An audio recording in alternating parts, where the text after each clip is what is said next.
फाथाबारि बिसिडिसिनि चेयारमेनखौ सोलायनांगौ। जोंनि नोजोराव गाज्रि खामानि जाबाय। बोख्लायनांगौ।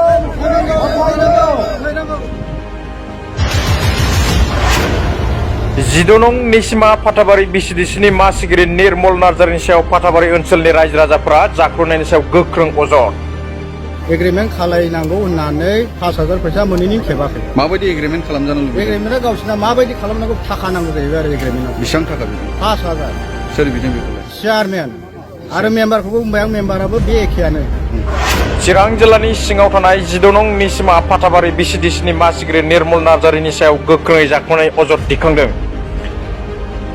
अजद दिखांगिरि रायजो राजाफ्रा थारैनो थुरिबारि, गाम्बारि, खिजुरपारा, गोजोनपुरि, ताङापारा आरो लावख्रिगुरिजों लोगोसे गुबुन गुबुन गामिनि थागिबिफोर।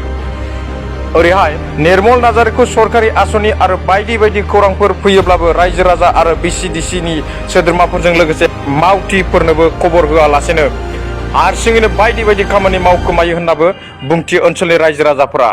थिनवालाव दं न'आ, बेखौ बिसोरो एग्रिमेन्ट खालायनांगौ होननानै 5,000 फैसा मोनैनि खेबाखै। माबायदि एग्रिमेन्ट खालामजानो लुबैदों? एग्रिमेन्टआ गावसिना माबायदि खालामनांगौ थाखा नांगौ जाहैबाय आरो एग्रिमेन्टआव। बेसेबां थाखा बिदों? 5,000। सोर बिदों बेखौलाय? चेयारमेन आरो मेम्बारखौबो बुंबाय आं, मेम्बाराबो बे एखेयानो। मा मुं चेयारमेननिया? 5,000 होआबा नोंनि न'खौ खेबा। मा मुं चेयारमेननिया? चेयारमेननिया निर्मल नार्जारि। किस्ति खनबेसे बख'खो? आंनिया फार्स्टल' जादों। बेखौ सोर लांखो? बेखौ आंनो माने द्र खालामनाय जादों आरो। दा नोंनि आखायाव दं बेयो?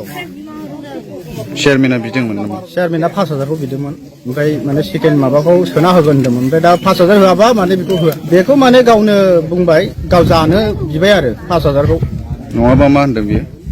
बेखौ बुंनाया जाहैबाय 5,000 होआब्लानो आंनि सिगाङाव बुंनाय, आं सोंदोंमोन सार आंनि न'आ खेबदो बिदि जाबाय होननानै बुंनायाव बियो 5,000खौ नांगौ ओमफ्रायसो खेबदो। मा मुं नोंनिया? आंनिया रबिराम बसुमतारि। मा जायगानि? लावख्रिगुरि बिसिडिसि। লক্ষ্মীগুৰি।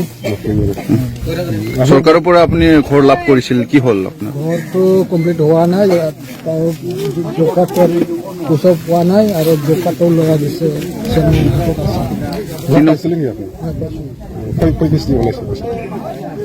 তিন কিস্তি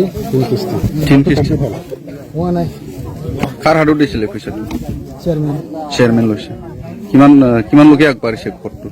হাবুৱালি আছে না পিনৱাল আছে?